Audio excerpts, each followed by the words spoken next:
Disobedience. Civil disobedience के खत्म होने के क्या क्या कारण थे, ये हमारा टॉपिक है। Not all social groups were moved by the abstract concept of Swaraj. अभी तक भी जो सभी लोग हैं वो स्वराज के मोटिव से आंदोलन में पार्टिसिपेट नहीं कर रहे थे। One such group was the nation's untouchables, who from around the 1930s had begun to call themselves Dalit or oppressed।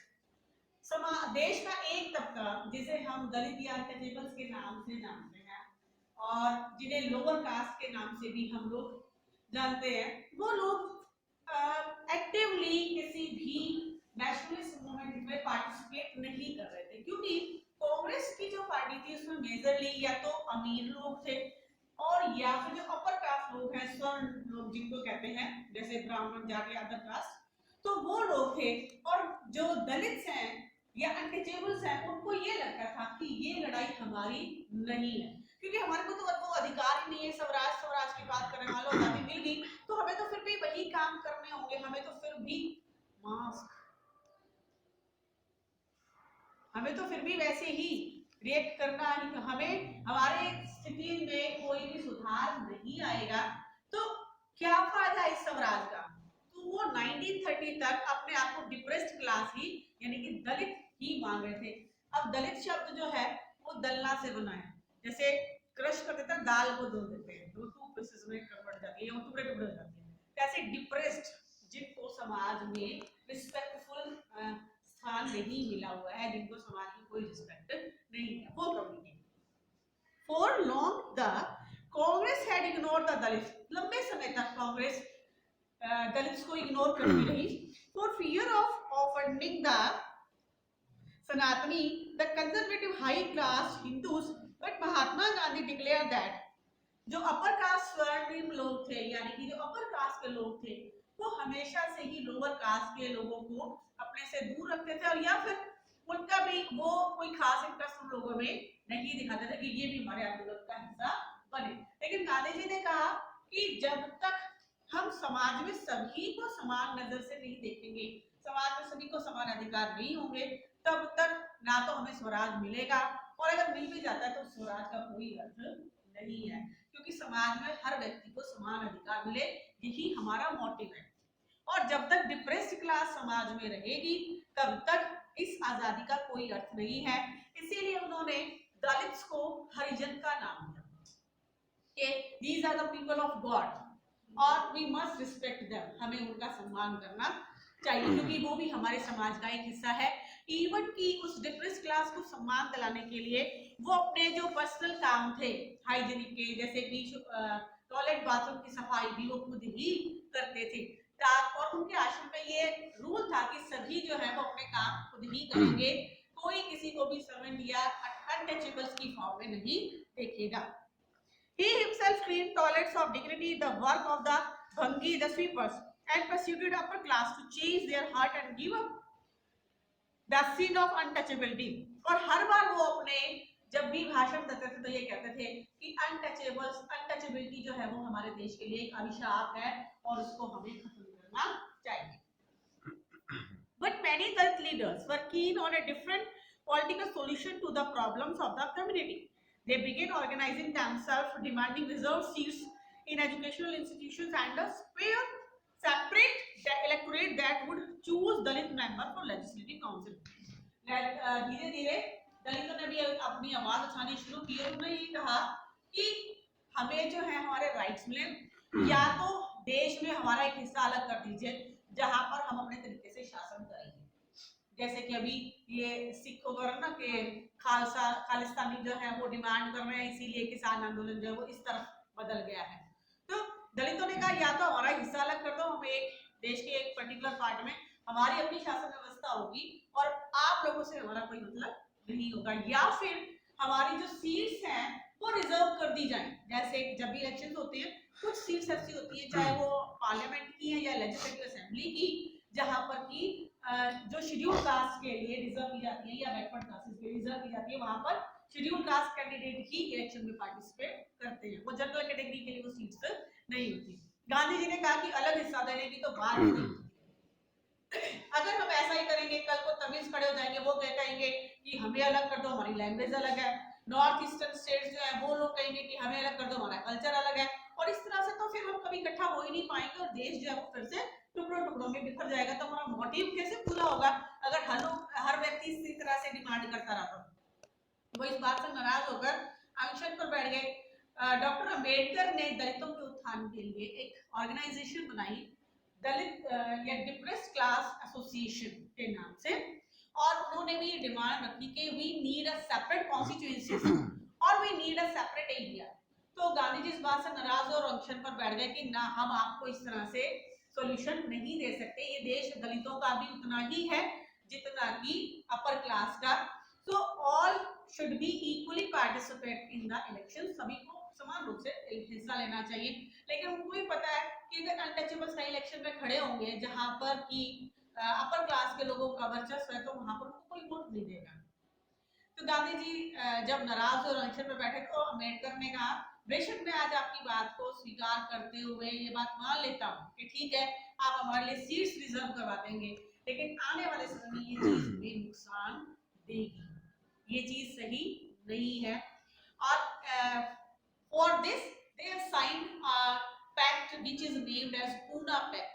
1931 के अंदर डॉक्टर बी आर अम्बेडकर और गांधी जी के बीच में एक संधि हुई या एक एक्ट पे सिग्नेचर हुए, which is named as Poona pact, जिसमें कि जो दलित थे या अनटचेबल्स थे उनके लिए अलग से कॉन्स्टिट्यूएंसीज डिक्लेयर कर दी गई कि अगर 32 सीट्स हैं किसी भी जगह पर, तो उनमें से कुछ परसेंट सीट्स जो है वो रिजर्व कैटेगरी होगी।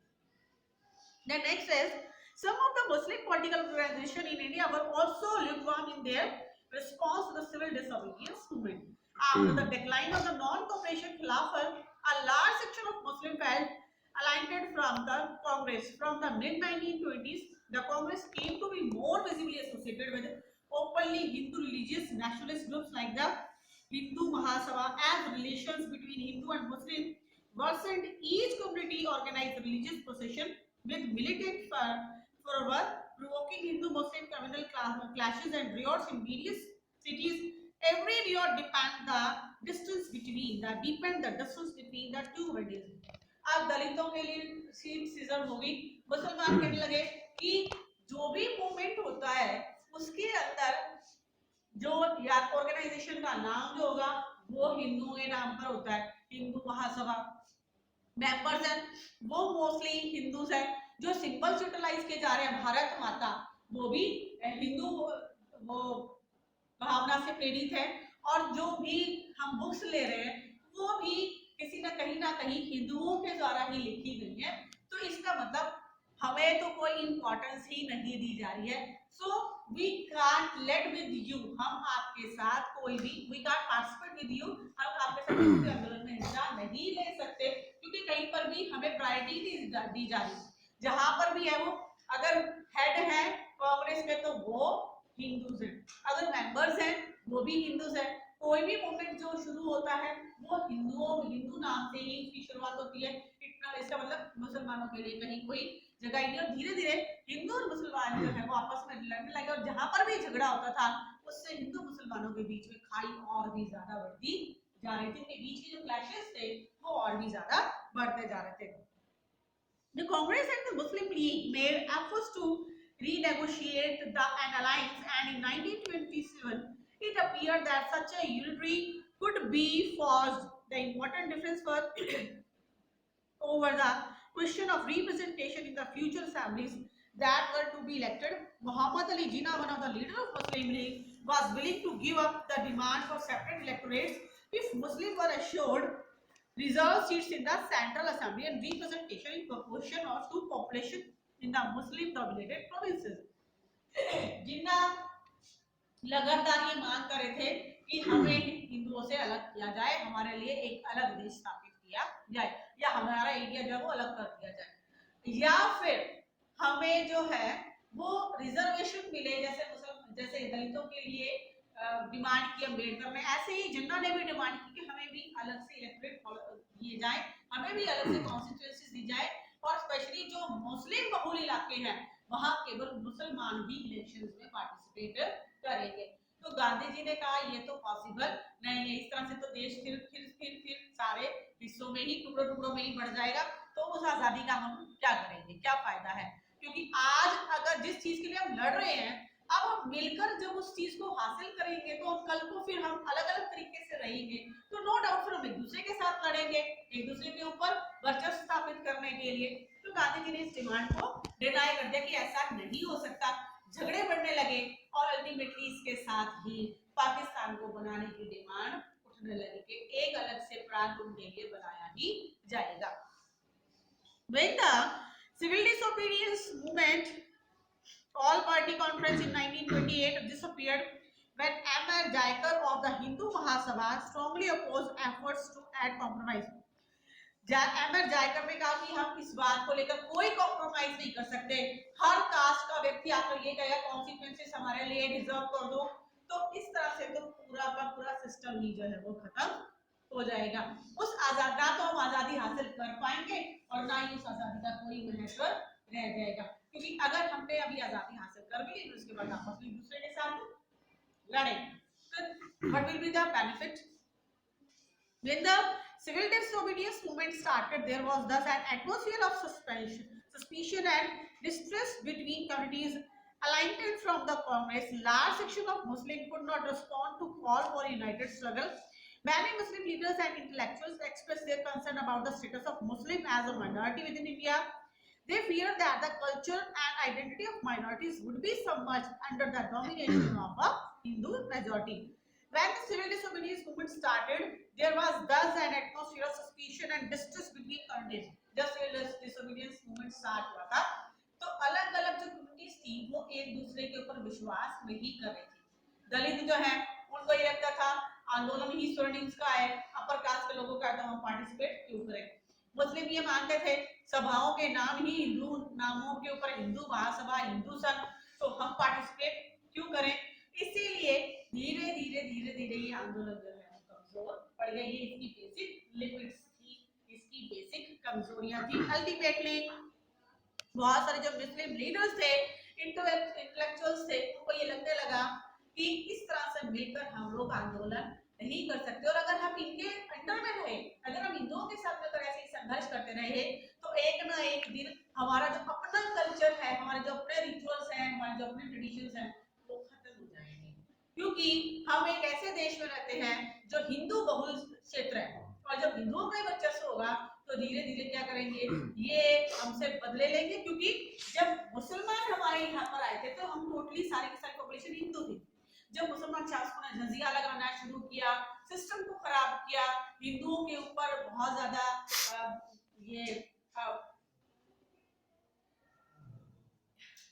हिंदुओं के ऊपर बहुत ज्यादा प्रताड़नाएं होने लगी, और उनको इस बात के लिए सजा मिल रही थी। जजिया का मतलब आप एक हिंदू स्टेट में या आप एक मुस्लिम स्टेट में रह रहे हो, इसलिए आपको टैक्स पे करना पड़ेगा। तो धीरे धीरे बहुत सारे हिंदू जो है वो मुसलमान बन रहे थे। तो मुसलमानों को लगने लगा कि अगर हिंदुओं के वर्चस्व में हम लोग रहेंगे तो हमें भी अपना धर्म बदलना पड़ेगा, हमारा अपना कल्चर जो है वो खत्म हो जाएगा। इसीलिए सिविल डिसोबीडियंस मूवमेंट उतना कामयाब नहीं हो पाया, उतना सक्सेसफुल नहीं हो पाया जितना कि सोचा गया था। Sense of collective belonging, nationalism spread when people began to believe that they are the part of same nation. राष्ट्रवाद की भावना तब फैलती है जब लोग आपस में एक दूसरे से जुड़ाव महसूस करते हैं, whether they are from Jammu and Kashmir और अरुणाचल प्रदेश और तमिलनाडु और केरल और गुजरात। अगर हमें ये लगता है कि हम एक ही देश का हिस्सा हैं, हमारे जो एंसेस्टर्स थे, हमारे जो पूर्वज थे, उन्होंने मिलकर प्रयास किया था हमारी आजादी के लिए, हमारी सबकी हिस्ट्री एक जैसी रही है, तो कहीं ना कहीं हम एक दूसरे से बॉन्डिंग महसूस करते हैं। फॉर एग्जांपल, अगर हमारे देश का कोई भी व्यक्ति, चाहे वो दिल्ली से, चाहे वो हरियाणा से है, चाहे वो तमिलनाडु से या नागालैंड से है, दुनिया के किसी भी हिस्से में अगर हम मिलते हैं तो हमें बड़ी खुशी होती है। बेशक हमारी भाषा मिले या ना मिले, हमारे अंदर एक फीलिंग आती है he belongs to our country, वो हमारे देश से संबंधित है, वो हमारे देश का नागरिक है, और इस तरह से हम आपस में एक दूसरे के साथ जुड़े हुए हैं। यानी कि एक देश में रहने वाले लोग, चाहे उनका कल्चर अलग है, लैंग्वेज अलग है, धर्म अलग है, फिर भी वो एक दूसरे से जुड़ाव महसूस करते हैं, because they belongs to a same nation। और यही सेंस ऑफ कलेक्टिव बिलोंगिंग कि हम लोग एक दूसरे के साथ जुड़े हुए हैं, चाहे हम किसी तरीके से जुड़े हुए हों, चाहे हम एक देश का हिस्सा है, बेशक हमारी लैंग्वेज, हमारा कल्चर, हमारी भाषाएं, हमारा धर्म अलग है। When they discover some unity that binds them together, but how did the nation become a reality in the minds of people? लेकिन लोगों को कैसे रियलाइज हो कि वो एक देश से जुड़े हुए हैं, वो जुड़ाव कैसे कायम किया जाए? तो जो आर्टिस्ट थे उस टाइम पे, उन्हें ये लगा कि अगर हम नेशन को सिविलाइज कर देते हैं, यानी कि किसी तरीके से उसको शो करते हैं, तो उसके प्रति आस्था बढ़ जाती है। जस्ट इमेजिन एक मंदिर है, ठीक है, मंदिर का नाम लेते हैं, हमारे मन में ये भाव आता है कि वहां पर किसी ना किसी देवी देवता की मूर्ति होगी। सपोज के मंदिर तो बन गया, लेकिन अगर उसमें देवी या देवता की मूर्ति नहीं है, तो हमारे अंदर कभी भी वो फीलिंग या सेंस नहीं बन पाएगी जो कि देवी देवताओं के प्रति होती है। हमारे अंदर नेचुरली वो भाव आ जाते हैं जब हम किसी प्रतिमा को देखते हैं कि अगर भगवान कृष्ण की मूर्ति है तो उसको देखकर अपने आप भाव आ जाएंगे, लेकिन अगर मंदिर के अंदर मूर्ति भी होगी तो हमारे अंदर भाव भी नहीं आएंगे। अगर नेशन जो है उसको सिंबलाइज कर देते हैं किसी फिगर की फॉर्म में, तो अपने आप हमें ये रियलाइज होगा कि हम जो है वो इस मूर्ति से जुड़े हुए, क्योंकि ये हमारी माँ का प्रतीक है। तो जो आर्टिस्ट थे उन्होंने ये रियलाइज किया कि अगर हम नेशन को सिंबलाइज कर दें किसी मूर्ति के रूप में या किसी फिगर के फॉर्म में, अगर उसको हम दिखाते हैं तो उसका इम्पैक्ट जो है वो ज्यादा होगा, लोग एक दूसरे के साथ जुड़ा महसूस करेंगे कि वो एक माँ की संतान है, भारत माता। और उसके लिए भारत माता के जब फिगराइज किया गया भारत माता को, तो उनके हाथ में अलग अलग आर्टिकल्स को शो किया गया। For example look at page number 71। देखिए, notice the mother figure here is shown as a dispensing learning food and clothing. उनके एक हाथ में कुशा है और एक हाथ में वस्त्र है, एक हाथ में पुस्तक है, यानी कि एक हाथ में भाला है। वो क्वालिटी के ऊपर फोकस कर रही है, वो हमें दिखा रही है कि भारत माता से हमें भोजन मिल रहा है, हमें अनाज मिल रहा है, हमारी सारी जरूरतें जो है वो भारत माता पूरी कर रही है। अब किसी कलाकार ने जब फोटो बनाई, उसके बाद मुसलमानों को फिर से ये लगा ये भारत माता है, और जो फिगराइज किया गया है माला और ये जो भी किताबें दिखाई गई हैं, these are also a part of culture of Hindu, not of Muslim। वो फिर से अलग हो गए कि ठीक है, सेंस ऑफ बिलोंगिंगनेस तो ठीक है, भाई भारत माता है, वो हमें सब कुछ देती है, लेकिन अगर आर्टिकल्स देखें तो सारे के सारे क्या है, हिंदूज आर्टिकल्स है। The identity of the nation, as you know, is most often symbolized in a figure or image.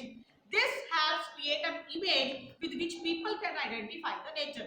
Nation एक ऐसी हम इमेज बना देते हैं जिससे कि नेशन को आइडेंटिफाई किया जा सके।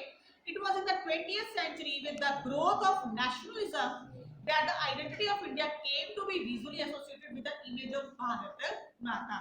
ये वो समय था 20वीं शताब्दी का जब देश को भारत माता के रूप में विजुअलाइज किया जाने लगा। The image was first created by Bankim Chandra Chattopadhyay. अगर बंकिम चंद्र चटर्जी आ जाता तो भी एक ही बात है। तो पॉसिबिलिटीज देयर। लास्ट ईयर तो फिगर बेस्ड क्वेश्चन थे कि हो सकता है आपका ये फिगर बेस्ड क्वेश्चन आ जाए और आर्टिकल्स पूछ लिए जाए कि वो किस किस चीज को सिंबलाइज करते हैं। Rabindranath Tagore painted his famous image of Bharat Mata. In this painting, Bharat Mata is portrayed as an ascetic figure. She is calm, composed, divine and spiritual. As subsequent years, the image of Bharat Mata acquired many different forms as it circulated in the popular prints and was painted by different artists. अब बंकिम चंद्र के बाद रविंद्रनाथ ने, जो रविंद्रनाथ टैगोर के भाई थे, उन्होंने, और उसके बाद धीरे धीरे बहुत सारे जो आर्टिस्ट थे उन्होंने भारत माता को अपनी इमेजिनेशन के बेस पर अलग अलग रूपों में उनके पोर्ट्रेट्स जो है वो तैयार किए, उनकी फिगर्स तैयार की, उनकी इमेजेस बनाई। Ideas of nationalism also developed through a movement to revive Indian folklore. उसके अलावा भारतीय लोक कथाओं के जरिए भी राष्ट्रवाद की भावना को बढ़ाने का प्रयास किया गया, क्योंकि जो कलाकार थे या जो अमिंद्रनाथ टैगोर या रविंद्रनाथ टैगोर जैसे लोग थे, वो ये मानते थे कि हमारी लोक कथाएं जो है वो हमारी कल्चर का पार्ट है और इनका सबसे ज्यादा इम्पैक्ट के जो है वो हमारे ऊपर पड़ता है। अगर आसपास कोई भी हमारे बुजुर्ग होता है, कोई कहानी सुनाने लग जाए, एक बार ऐसा हुआ, एक बार ऐसा हुआ था, हम यूं कर रहे थे, यूं कर, तो बड़ी इंटरेस्टिंग वे में उस चीज को सुनते हैं कि वो हमारी जड़ों से जुड़ी हुई कोई चीज है, कोई किस्सा है। तो एक जुड़ाव महसूस हमें होता है। तो लोक कथाओं का भी सहारा लिया गया ताकि लोगों के अंदर जो है नेशनलिज्म की स्पिरिट को बढ़ाया